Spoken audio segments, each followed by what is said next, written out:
wife is turned into a pillar of salt for disobeying God. The Lord, He is.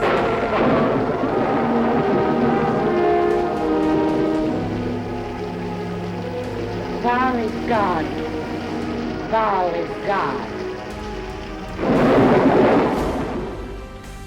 Tell Lord Artur's messenger. I have the secret. I've taken away your strength, Samson. Call on your God, Samson.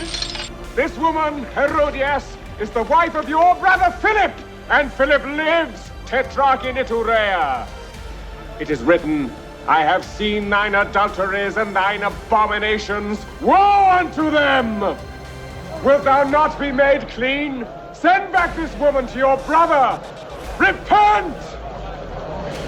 How can you allow this slander to continue? I want the head of John the Baptist.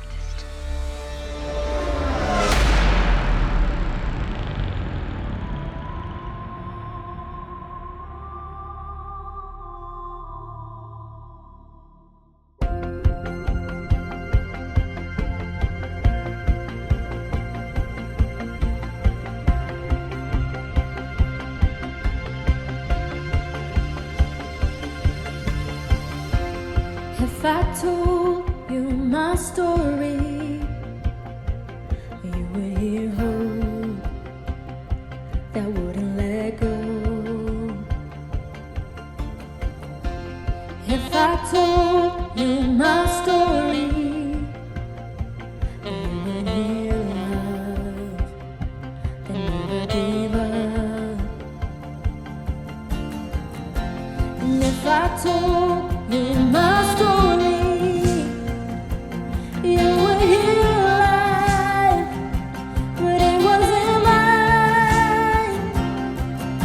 If I should speak, then let it be of the grace that is greater than all my sin, of when justice was served and where mercy wins, of the kindness of Jesus that draws me in. Oh, to tell you my story is to tell of you. If I told you my story, you would hear victory over the enemy. If I told you my story, you would hear freedom that was won for me. And if I told you my story, you would hear life overcome the grave. If I should speak, then let it be of the grace that is greater than all my sin, of when justice was served and where mercy wins, of the kindness of Jesus that draws me in. Oh, to tell you my story is to tell of Him. This is my story. This is my song, praising my Savior all the day long. This is my story. This is my song, praising my Savior all the day long. Of the grace that is greater than all my sin, of when justice was served and when mercy wins, of the kindness of Jesus that draws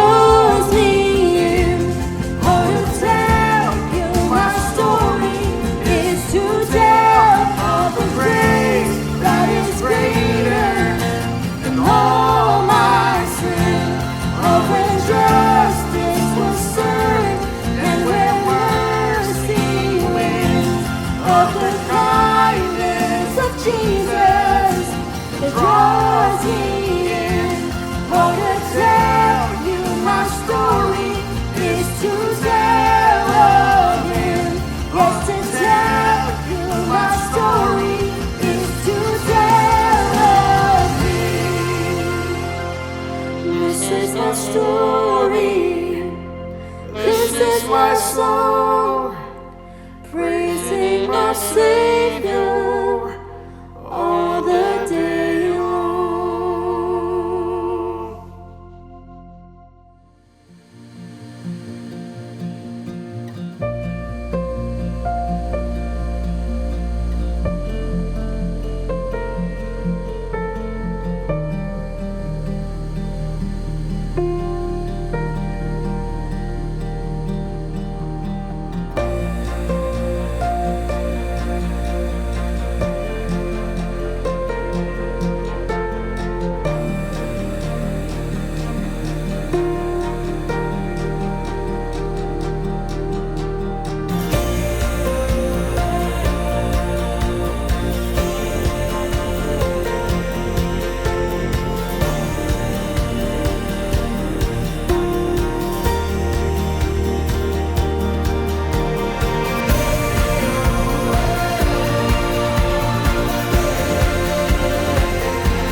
Selamat pagi Bapak Ibu, selamat hari Minggu. Selamat kita ketemu lagi dalam ibadah online dari NLCC Indonesia hari ini tanggal 11 Mei 2025. Hari ini kita sampai kepada topik yang kedua atau tokoh wanita penghancur yang kedua dari seri khotbah belajar dari para wanita penghancur dalam Alkitab selama bulan Mei ini. Dan hari ini kita sampai kepada tokoh yang berikut yaitu Isabel. Ada beberapa bagian firman Tuhan sebagai landasan dari khotbah saya atau pelajaran dari Isabel hari ini Bapak Ibu. Mari sama-sama kita lihat, Bapak Ibu siapkan Alkitab Bapak Ibu, saya ingin bacakan buat kita semua. Yang pertama, 1 Raja-Raja pasal 16 ayat 29 sampai 33. 1 Raja-Raja pasal 16 ayat 29 sampai 33. Demikian firman Tuhan. Ahab anak Omri menjadi raja atas Israel dalam tahun ke-38 zaman Asa Raja Yehuda. Dan Ahab bin Omri memerintah 22 tahun lamanya atas Israel di Samaria. Ahab bin Omri melakukan apa yang jahat di mata Tuhan lebih daripada semua orang yang mendahuluinya. Seakan-akan belum cukup ia hidup dalam dosa-dosa Yerobeam bin Nebat, maka ia mengambil pula Isabel, anak Etbaal, raja orang Sidon, menjadi istrinya. Sehingga ia pergi beribadah kepada Baal dan sujud menyembah kepadanya. Kemudian ia membuat mesbah untuk Baal itu di kuil Baal yang didirikannya di Samaria. Sesudah itu, Ahab membuat patung Asyera dan Ahab melanjutkan bertindak demikian sehingga ia menimbulkan sakit hati Tuhan Allah Israel lebih dari semua raja-raja Israel yang mendahulunya. Yang berikut Bapak Ibu yang kedua, 1 Raja-Raja pasal 19 ayat 1 sampai 2. 1 Raja-Raja 19 ayat 1 sampai 2. Ketika Ahab memberitahukan kepada Isabel segala yang dilakukan Elia dan perihal Elia membunuh semua nabi itu dengan pedang, maka Isabel menyuruh seorang suruhan mengatakan kepada Elia, "Beginilah kiranya para Allah menghukum aku bahkan lebih lagi daripada itu jika besok kira-kira pada waktu ini aku tidak membuat nyawamu sama seperti nyawa salah seorang dari mereka itu." Dan yang ketiga yang terakhir Bapak Ibu dari Perjanjian Baru, Wahyu, kitab Wahyu pasal 2 ayat 20 sampai 22. Wahyu pasal 2 20 sampai 22 demikian firman Tuhan. "Tetapi aku mencela engkau karena engkau membiarkan wanita Isabel yang menyebut dirinya Nabiah mengajar dan menyesatkan hamba-hambaku supaya berbuat zina dan makan persembahan-persembahan berhala. Dan aku telah memberikan dia waktu untuk bertobat, tetapi ia tidak mau bertobat dari zinahnya. Lihatlah, aku akan melemparkan dia ke atas ranjang orang sakit, dan mereka yang berbuat zina dengan dia akan kulemparkan ke dalam kesukaran besar jika mereka tidak bertobat dari perbuatan-perbuatan perempuan itu." Bapak Ibu, mari kita tundukkan kepala, kita berdoa sebelum kita lihat lebih jauh bagian firman Tuhan ini. Tuhan, kami bersyukur, berterima kasih karena hari ini kami ada waktu lagi untuk belajar dari firman-Mu. Kami akan melanjutkan belajar dari para wanita penghancur dalam Alkitab, dan hari ini kami sampai kepada tokoh yang berikut, yaitu tokoh Isabel. Hamba berdoa kiranya belajar dari karakteristik, spirit dari wanita ini, kami diingatkan oleh Tuhan. Kami belajar pelajaran-pelajaran penting lagi sehingga kami tidak melakukan hal yang sama. Tapi kami belajar sehingga kami mau melakukan sesuatu yang benar-benar berbeda, lebih mentaati Tuhan, lebih takut akan Tuhan, menyembah Tuhan di atas segalanya. Terima kasih Tuhan, berfirmanlah, bersabdalah, karena kami sudah siap untuk mendengarkan suara-Mu. Kiranya firman Tuhan yang sudah menjadi berkat, warning, menguatkan hamba, yang akan hamba share juga menjadi peringatan, mengingatkan semua Bapak Ibu yang sedang mendengarkan firman Tuhan ini. Dalam nama Tuhan Yesus kami berdoa. Amin. Bapak Ibu, memulai khotbah ini saya pernah mendengar tentang seorang petani yang memiliki seorang istri yang kerjanya mengeluh tiap hari. Tidak ada waktu untuk tidak mengeluh, dari pagi hingga malam. Isi dari laki-laki ini selalu mengeluh tentang banyak hal. Dan satu-satunya saat di mana laki-laki tadi merasa lega atau punya waktu untuk bisa enjoy hidup adalah ketika dia pergi ke ladang dengan keledainya. Nah, Bapak Ibu, suatu hari ketika dia sedang membajak di ladang, tiba-tiba istrinya datang memang dengan tujuan yang baik untuk membawakan dia makan siang. Karena istrinya sudah bawa makan siang, dia meletakkan keledai itu di bawah di naungan satu pohon dan mulai makan siangnya. Bapak Ibu, apa yang terjadi? Seketika istrinya mulai mengeluh lagi, mengeluh dan mengeluh seperti yang biasa dia lakukan. Bapak Ibu, waktu mendengar istri dari laki-laki tadi mengeluh, apa yang terjadi? Tiba-tiba keledai dari laki-laki tadi menyerang istri atau wanita tadi dengan kedua kaki belakangnya. Kemudian Bapak Ibu menendangnya sampai akhirnya diceritakan istri tadi atau wanita tadi mati di tempat, Bapak Ibu. Nah, pendek cerita, di pemakaman, di acara funeral, pendeta yang memimpin funeral dari laki-laki tadi memperhatikan sesuatu yang aneh, Bapak Ibu. Dia lihat tiap kali ketika ada wanita yang datang dan berbicara kepada petani tadi, laki-laki tadi atau petani tadi akan mendengarkan sebentar, kemudian habis itu menganggukkan kepalanya, Bapak Ibu. Tanda setuju. Tapi kalau ada laki-laki, semua laki-laki yang datang mendekati dia, bercerita atau mengatakan sesuatu kepada dia akan mendengarkan sebentar dan kemudian menggelengkan kepalanya. Tandanya dia tidak setuju. Nah, hal itu terjadi begitu konsisten. Perempuan datang, dia mendengarkan, kemudian dia, iya setuju. Kalau laki-laki datang, dia dengarkan, habis itu dia gelengkan kepala. Nah, Pak Pendeta penasaran, Bapak Ibu. Setelah acara funeral, acara pemakaman selesai, pendeta tadi datang kepada laki-laki tadi, kepada petani tadi, dan bertanya, "Hei, tadi saya lihat kok ada sesuatu yang sedikit aneh. Kenapa tiap kali perempuan datang, kamu menganggukkan kepala? Kalau laki-laki datang, kamu menggelengkan kepala. Apa sebenarnya yang sedang terjadi?" Kemudian laki-laki atau petani tadi cerita, "Iya Pak Pendeta. Tiap wanita yang datang kepada saya, mereka menceritakan hal yang baik tentang istri saya. Bagaimana cara dia memasak, bagaimana sifatnya, wah semuanya baik. Jadi saya menganggukkan kepala, saya setuju." Terus Pak Pendeta bilang, "Loh kalau laki-laki datang, apa yang mereka katakan?" Nah, tiap kali laki-laki datang kepada saya, mereka tahu bahwa keledai saya sudah membunuh istri saya. Sehingga pertanyaan mereka sama, apakah kamu mau menjual keledai kamu? Bapak Ibu, saya nggak tahu apa Bapak Ibu mengerti cerita tadi. Apa yang kita tangkap dari cerita tadi, Bapak Ibu? Apapun yang terjadi, sebaik apapun istri dari petani tadi, sebaik apapun yang diceritakan oleh para wanita yang hadir di acara funeral yang disampaikan kepada suami atau petani tadi, baginya keledainya tetap yang terbaik.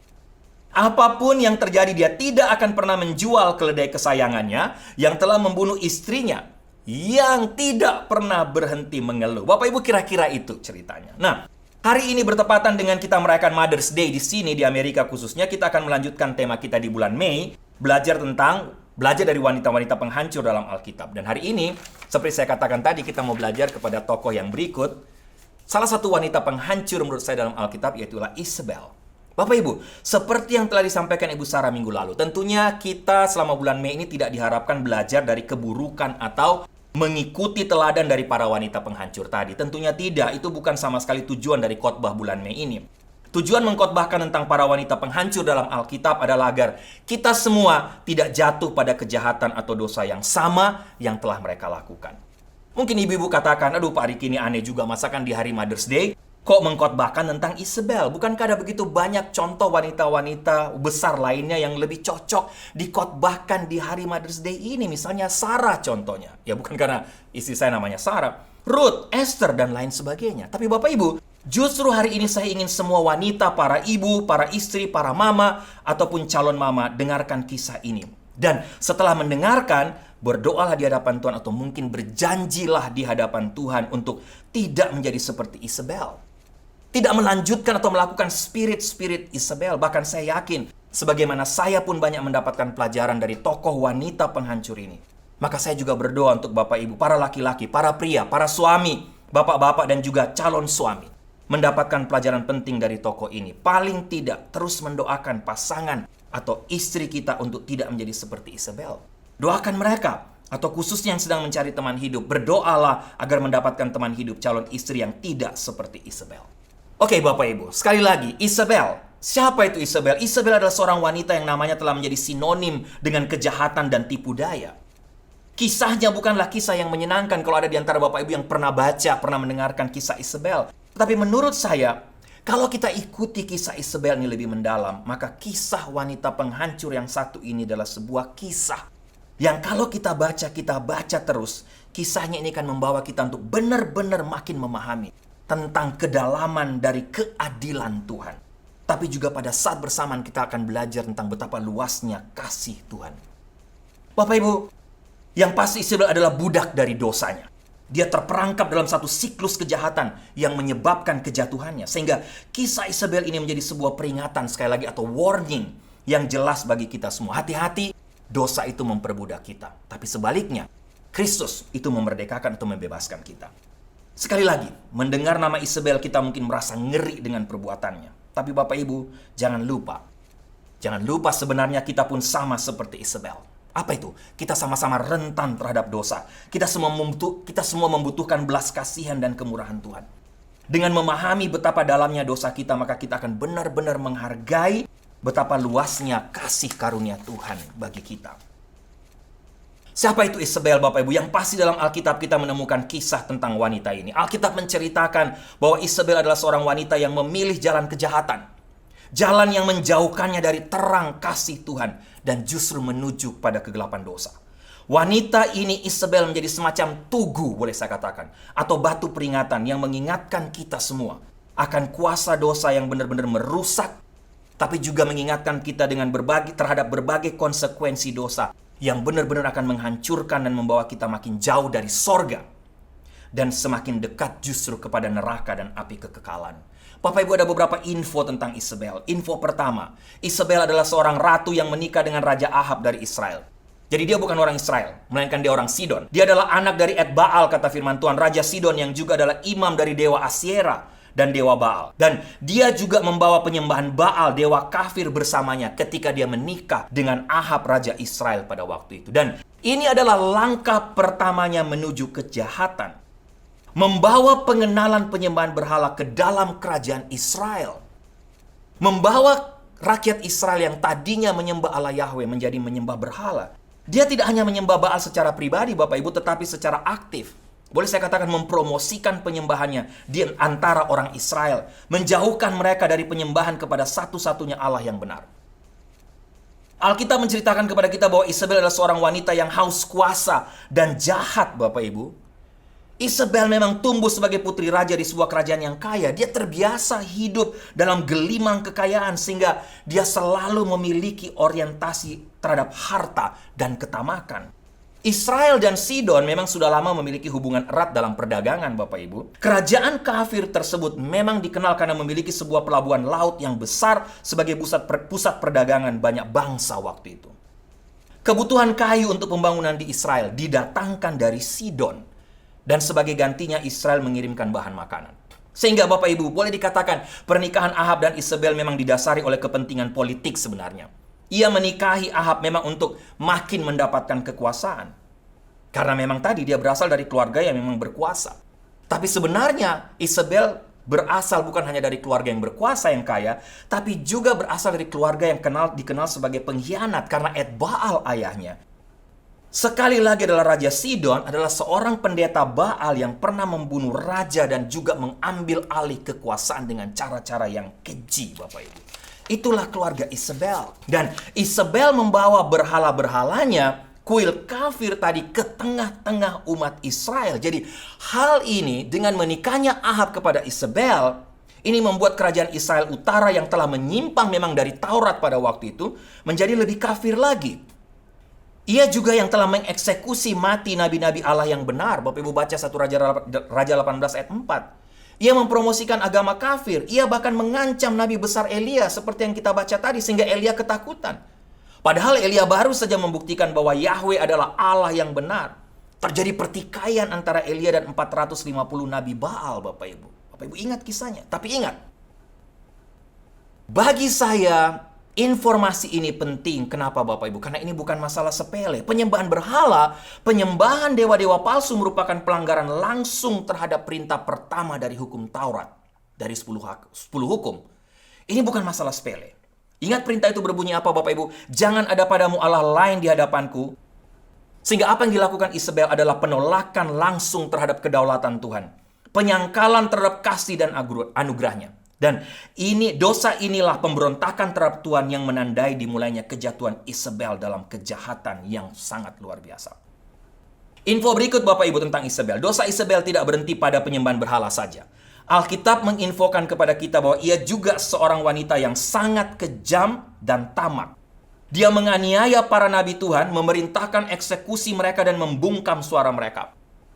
Isabel menggunakan kekuasaan dan pengaruhnya untuk menyebarkan rasa takut dan penindasan untuk membungkam mereka yang berani mengatakan kebenaran firman Tuhan. Dan Bapak Ibu, peristiwa bukti ketamakan Isabel kita bisa baca dalam 1 Raja-Raja pasal 21 ayat 1 sampai 15. Bapak Ibu bisa baca, Bapak Ibu tahu kisah ini tentang kebun anggur Nabot. Di Israel diceritakan ada seorang pemilik kebun anggur bernama Nabot. Dia menolak permintaan Raja Ahab, suami Isabel, untuk menjual kebun anggurnya. Ahab sudah berencana menjadikan kebun anggur itu menjadi kebun sayur. Tapi Ahab benar-benar tidak berhasil membeli kebun anggur Nabot. Nabot melakukan penolakan dengan dasar firman Tuhan. Tapi Bapak Ibu, walaupun Nabot menolak permintaan Ahab berdasarkan firman Tuhan, Bapak Ibu bisa baca 1 Raja-Raja 21 ayat 3. Apa yang dilakukan Ahab? Karena dia tidak puas, dia lapor, dia mengeluh kepada Isabel. Dia pulang rumah dengan muka yang muram. Bapak Ibu tahu ceritanya, kemudian Isabel tanya kepada Ahab, kenapa kamu muram? Dan Ahab ceritakan tentang bagaimana dia tidak bisa membeli kebun anggur Nabot.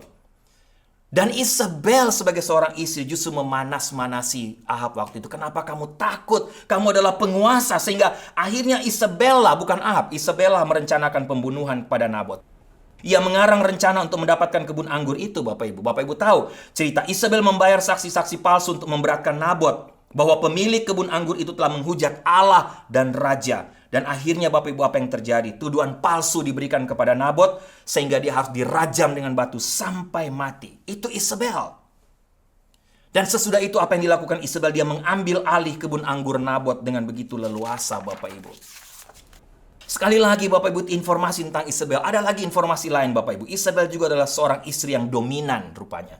Isabel adalah istri yang dominan atas Ahab. Raja Israel ini bagaikan boneka di tangan Isabel. Memang Ahab dikatakan memang sudah jahat. Tapi dengan menikah dengan perempuan penghancur ini, hidup Ahab makin jauh dari Tuhan. Makin jahat. Isabel bisa melaksanakan rencana-rencana jahatnya dengan mudah karena berhasil mempengaruhi keyakinan Ahab suaminya.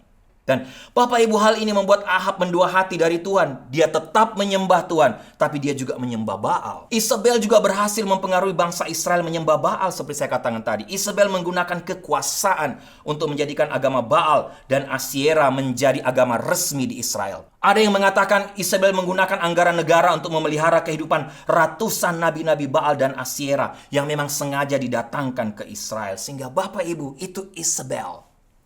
Bapak Ibu, saya mengingat tentang istri yang dominan. Saya ingat ada satu cerita Bapak Ibu. Ini cerita karangan mungkin, tapi diceritakan waktu semua sampai di sorga, ada di pintu sorga. Tiba-tiba malaikat memberikan perintah Bapak Ibu. Malaikat katakan, suami-suami yang istri dominan, baris sebelah kiri. Suami-suami yang istri tidak dominan, sebelah kanan Bapak Ibu. Wah, malaikat kaget Bapak Ibu. Malaikat lihat barisan sebelah kiri itu panjang sekali. Tapi dia lihat ke barisan sebelah kanan, ada juga orang, tapi cuma satu orang Bapak Ibu, cuma satu bapak-bapak di situ. Malaikatnya penasaran, malaikat tanya, Om, Pak, kenapa bisa ada di sini? Bapak lihat itu di sana panjang sekali barisannya.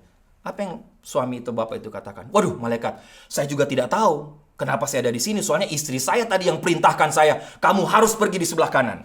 Bapak Ibu, harap kita tidak menjadi ibu-ibu tidak menjadi wanita seperti itu, atau bapak-bapak juga tidak menjadi seperti suami tadi. Tapi Bapak Ibu bicara soal dominasi Bapak Ibu atau istri yang dominan. Ingat, apa yang Isabel tunjukkan di sini adalah serangan langsung terhadap otoritas Tuhan. Pengabaian yang terang-terangan terhadap perintah-perintah Tuhan. Bapak Ibu, para nabi adalah utusan Tuhan, suara Tuhan untuk umatnya. Sehingga apa yang dilakukan Isabel dengan membungkam para nabi, Isabel sudah berusaha membungkam Tuhan sendiri sebenarnya. Ini bukan hanya kejahatan tapi penghujatan, dosa yang paling parah karena berusaha mendiamkan Tuhan. Bukan hanya sebenarnya mendiamkan Ahab. Isabel mungkin bisa mendominasi suaminya Ahab. Isabel mungkin bisa mendominasi para nabi-nabi Tuhan. Isabel bisa saja membungkam Ahab atau membungkam para nabi. Tapi ingat, Isabel tidak bisa atau tidak mampu membungkam Tuhan. Bapak Ibu, good news buat kita tapi bad news buat Isabel. Apa itu? Dalam segala bentuk kejahatannya, Isabel tidak pernah berada di luar jangkauan keadilan Tuhan.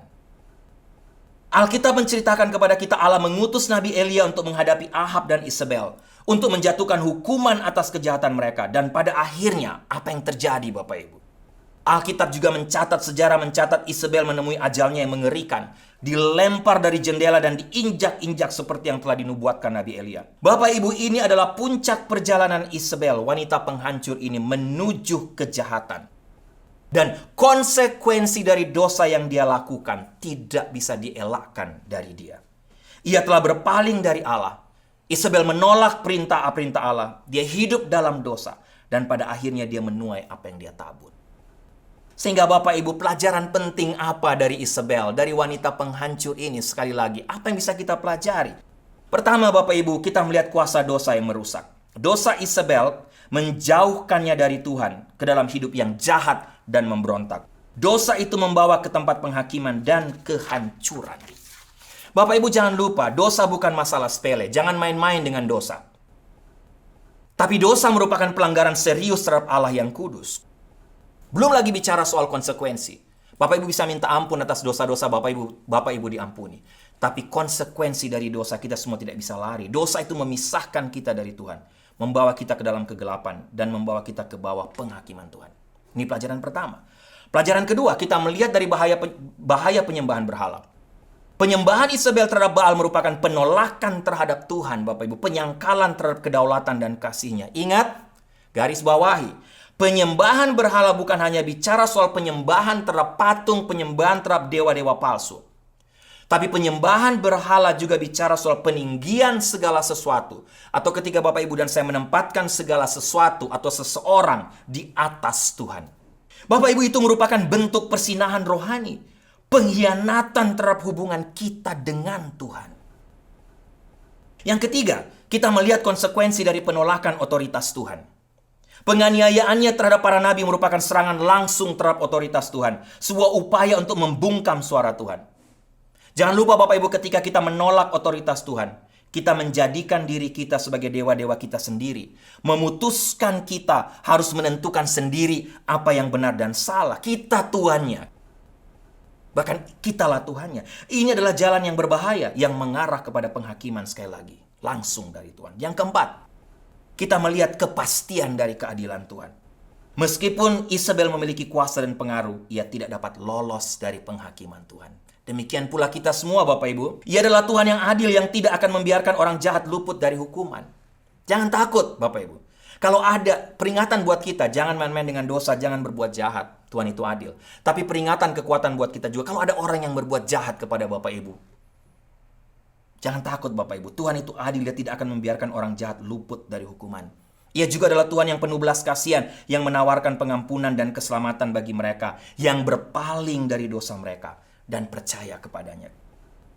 Yang kelima Bapak Ibu, hati-hati dengan spirit dan karakteristik Isabel yang masih terus ada menurut saya. Lihat pembacaan tadi. Wahyu pasal 2, 20-22. Tetapi aku mencela engkau karena engkau membiarkan perempuan Isabel yang menyebut dirinya nabiah, dan ia mengajar dan menyesatkan hamba-hambaku sehingga mereka melakukan perbuatan cabul dan makan persembahan berhala. Aku telah memberinya waktu untuk bertobat, tapi ia tidak mau bertobat dari perbuatan cabulnya. Lihatlah, aku akan melemparkan dia ke tempat tidur penyakit, dan mereka yang bersinah dengan dia dalam kesusahan besar, kecuali mereka bertobat dari perbuatan-perbuatannya. Saya coba membaca dalam terjemahan lahir dari New American Standard Bible. Ada banyak tafsiran tentang siapakah Isabel yang disebut dalam Wahyu pasal 2 ini Bapak Ibu. Apakah ini memang Yohanes sedang menggambarkan di sini? Yohanes sedang menggambarkan seorang tokoh wanita lain dengan nama yang sama? Ataukah Yohanes memang sedang mengingatkan gereja pada waktu itu untuk berhati-hati dengan spirit wanita yang sama, yaitu spirit dari Isabel?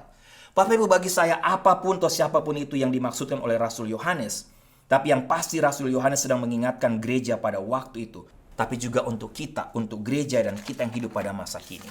Karena menurut saya spirit Isabel dalam konteks kitab Raja-Raja yang saya telah ceritakan, bahas pada Bapak Ibu tadi, menurut saya sama persis dengan spirit Isabel yang tertuang dalam Wahyu pasal 2 yang kita baca tadi.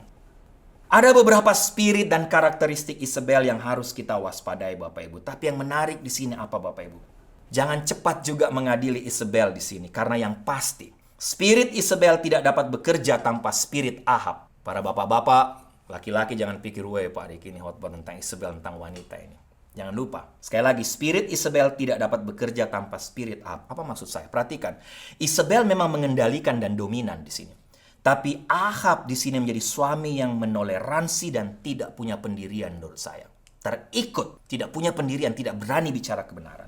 Ahab menaklukkan lebih banyak daripada raja lain di Israel Bapak Ibu kecuali Salomo. Tapi rupanya tidak mampu menaklukkan istrinya sendiri. Kita bisa menjadi penakluk yang hebat dan tetap dikendalikan oleh spirit Isabel. Ini poinnya di sini, hati-hati. Ingat kisah kebun anggur Nabot tadi Bapak Ibu. Ahab menaklukkan dengan cara yang kuat, tapi dia tidak dapat memperoleh kebun anggur Nabot. Tetap karena itu dia memohon, merengek kepada Isabel yang mendapatkannya melalui rasa intimidasi, manipulasi, dan lain sebagainya. Sangat penting untuk memahami di sini Bapak Ibu bahwa roh Isabel tidak berbasis gender. Hati jahat, curang, intimidasi, manipulasi, spirit dominasi, iri hati, ingin punya lebih. Ini bukan spirit wanita saja, karena ada banyak contoh dalam Alkitab, bahkan Bapak Ibu bisa lihat sampai zaman sekarang, juga tentang laki-laki atau pria yang memiliki roh yang sama di dalam diri mereka. Dalam Alkitab, contoh Firaun dalam Perjanjian Lama, Herodes Agung dalam Perjanjian Baru. Bapak Ibu, menarik Steve Sampson dalam bukunya berjudul Confronting Jezebel, Discerning and Defeating the Spirit of Control, memberikan ciri-ciri roh Isabel berikut ini yang menurut saya masih terus ada sampai hari ini. Menarik sekali. Tidak mau tunduk, over independent, melayani diri sendiri, menentang figur otoritas, bersifat menggoda, menggunakan sanjungan palsu, kontrol, manipulasi, menggunakan rayuan seksual jika memungkinkan, mengadu domba satu orang dengan yang lain. Berusaha menguasai sehingga dapat mengarahkan semua elemen dalam pelayanan gereja. Membanggakan diri karena lebih rohani daripada yang lain. Terjerat emosi, ajaran dan nubuatan palsu yang mengatasnamakan Tuhan. Memutarbalikkan firman Tuhan. Menghambat pelayanan, merendahkan orang lain. Curang, menipu demi uang. Bapak Ibu, spirit ini masih ada sampai sekarang. Dan sekali lagi, spirit ini tidak berbasis gender. Semua kita bisa jatuh. Menarik karena Samson juga membuat satu perbandingan antara Nabi Elia dan Isabel. Dia katakan apa? Elia menuntut pertobatan, Isabel membenci pertobatan. Elia menuntut kebenaran, Isabel menentang kebenaran. Elia berbicara tentang kebebasan, Isabel menginginkan kendali. Elia menuntut kerendahan hati, Isabel menarik perhatian orang yang sombong. Elia berbicara tentang jalan Tuhan, Isabel menggunakan tipu daya dan sistem ilmu penyembahan berhala. Bapak Ibu, menarik, saya mau tutup Bapak Ibu buat khotbah saya. Saya tiba-tiba ingat, spirit Isabel merupakan kebalikan dari spirit Abigail. Mungkin Bapak Ibu pernah ingat nama ini, saya pun pernah mengkhotbahkannya. Jika Isabel identik dengan kejahatan dan ketamakan Bapak Ibu, maka kata Abigail sampai sekarang identik dengan wanita bijak. Menggambarkan spirit yang memahami pentingnya mengembalikan yang baik dengan yang baik, bukan membalas yang baik dengan yang jahat. Abigail menempatkan urusan dan kepentingan suami dan ratusan orang lain di atas dari semua urusan dan kepentingan diri sendiri Bapak Ibu. Dan bagi saya inilah yang disebut kebijakan bagi seorang wanita atau seorang ibu. Bapak Ibu yang saya kasih, untuk semua kita, khususnya para ibu dan calon ibu. Tantangan buat kita semua, Bapak Ibu yang bisa menjawab, spirit mana yang ingin menjadi spirit kita? Isabel atau Elia? Yang pasti wanita penghancur yang satu ini adalah seseorang yang merupakan kebalikan dari semua yang istimewa tentang karakter seorang wanita, khususnya seorang ibu.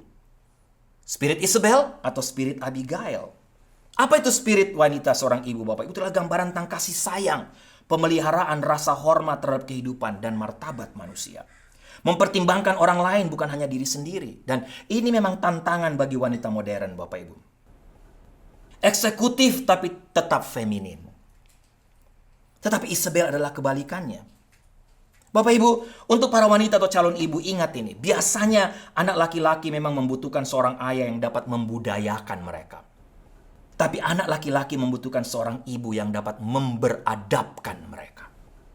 Tapi sekali lagi Isabel adalah pengecualian. Warisan Isabel bukan hanya bicara soal jeleknya sebuah karakteristik Bapak Ibu. Tapi mencakup penolakan terhadap kebenaran Tuhan. Dan spirit ini tidak memandang jenis kelamin. Apapun jenis kelamin kita, tidak ada yang membuat jiwa kita lebih buruk daripada mendambakan kekuasaan. Sehingga kita bisa menghalalkan segala macam cara dan memegang kendali terhadap siapapun dan apapun.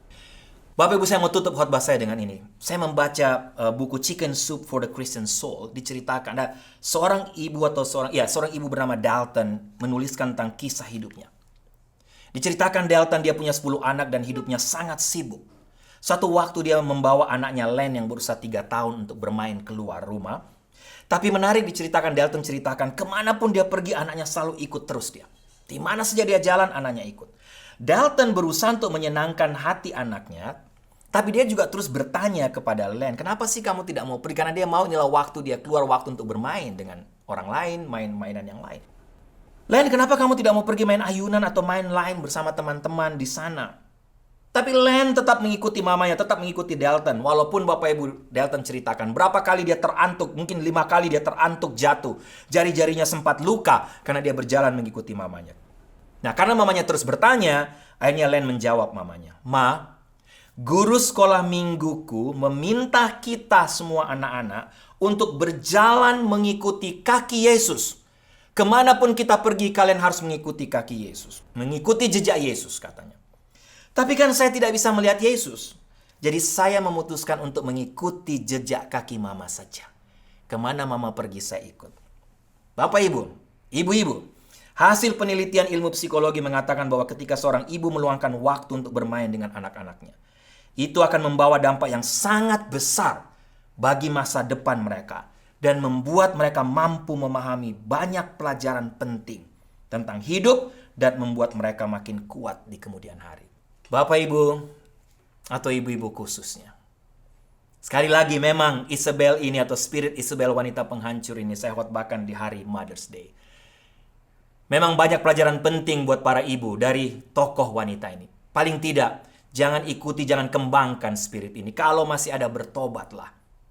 Tapi paling tidak pelajaran tentang wanita penghancur Isabel ini menjadi peringatan untuk kita untuk bisa memilih, memutuskan. Mau menjadi seperti Elia, spirit Elia atau spirit Isabel. Spirit Abigail yang mewakili para wanita bijak ataukah spirit Isabel. Tapi sekali lagi, khotbah Isabel ini sama sekali tidak berbasis gender. Karena spirit ini yang saya sudah ceritakan, saya jelaskan panjang lebar tadi. Tidak hanya menjadi spirit wanita. Sebagai laki-laki pun hati-hati kita bisa punya spirit seperti tadi. Seperti Isabel. Sehingga Bapak Ibu kiranya firman Tuhan hari ini yang sudah saya share menjadi warning menguatkan saya. Jadi berkat menguatkan kita semua juga. Amin. Mari kita tundukkan kepala, kita berdoa. Tuhan, kami bersyukur, terima kasih untuk firman. Sekali lagi terima kasih karena kami ada waktu untuk belajar dari wanita penghancur ini, dari Isabel. Tapi tentunya Tuhan, kami tidak mau belajar dari kehancurannya. Kami tidak mau belajar dari keburukannya. Kami tidak mau belajar dari spiritnya sebagai wanita penghancur. Tapi paling tidak menjadi warning buat kami untuk tidak melakukan hal yang sama. Untuk selalu mengevaluasi hidup kami. Kalau kami masih punya spirit-spirit seperti Isabel ini, kami harus bertobat, minta ampun di hadapan Tuhan. Kalau kami masih bermain-main dengan dosa, kalau masih ada dalam hidup kami yang kami tinggikan di atas Tuhan, kami masih lebih mementingkan sesuatu, kami menempatkan sesuatu atau orang lain sebagai yang pertama dan utama, bukan Tuhan. Apapun itu, kiranya kami bertobat. Dan kami mau datang kepada Tuhan, mau terbuka di hadapan Tuhan. Hari ini juga. Terima kasih Tuhan, terima kasih untuk firman-Mu sekali lagi. Dan kiranya firman Tuhan ini berbicara menguatkan semua Bapak Ibu. Terima kasih Tuhan. Kami mau masuk dalam perjamuan kudus. Tuhan berkati juga perjamuan kudus hari ini. Supaya paling tidak kami dibawa untuk mengingat kembali bahwa kami bisa selamat karena ada Tuhan Yesus yang mati di atas kayu salib. Dalam nama Tuhan Yesus kami berdoa. Amin.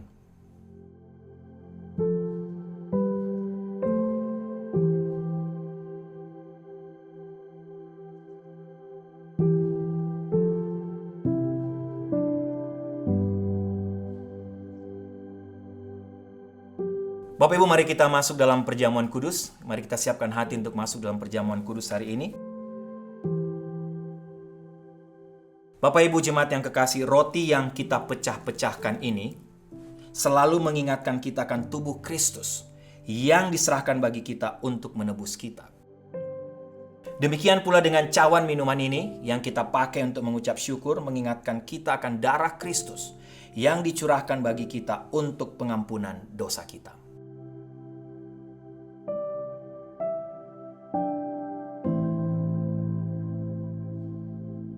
Bapak Ibu bisa mengangkat roti di tangan kanan Bapak Ibu.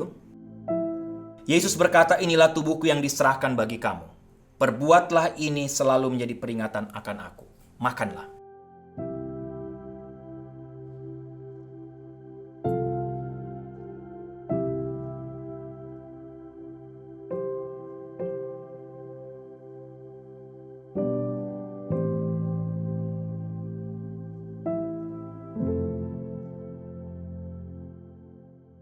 Bapak Ibu bisa mengangkat cawan di tangan kanan Bapak Ibu. Pada malam yang sama, Yesus pun mengangkat cawan dan berkata, cawan ini adalah perjanjian baru yang dimeteraikan oleh darahku. Perbuatlah ini setiap kali kamu meminumnya menjadi peringatan akan aku. Minumlah.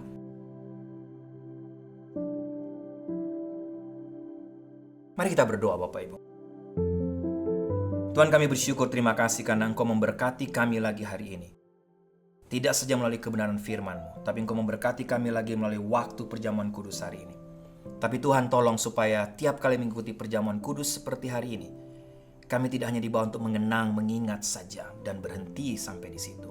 Tapi paling tidak tiap kali kami mengangkat roti, mengangkat cawan, kami diingatkan, disadarkan bahwa Engkau sudah mati di atas kayu salib. Kalau Engkau tidak mati di atas kayu salib, kami juga tidak bisa mendapatkan hidup kekal. Sehingga Tuhan tolong supaya tiap kali selesai mengikuti perjamuan kudus ini, kami juga mengambil waktu untuk mengevaluasi hidup kami, tapi mengambil waktu untuk membuat komitmen, resolusi baru, untuk makin hari makin mencintai Engkau. Terus hidup dalam kekudusan. Taat akan kebenaran firman-Mu dalam rangka menghormati Engkau Allah yang kudus, tapi Engkau Allah juga yang sudah datang ke dalam dunia ini menyelamatkan kami. Melalui Tuhan Yesus Kristus yang sudah mati di atas kayu salib. Terima kasih Tuhan. Dalam nama Tuhan Yesus kami berdoa mengucap syukur untuk perjamuan kudus hari ini. Amin.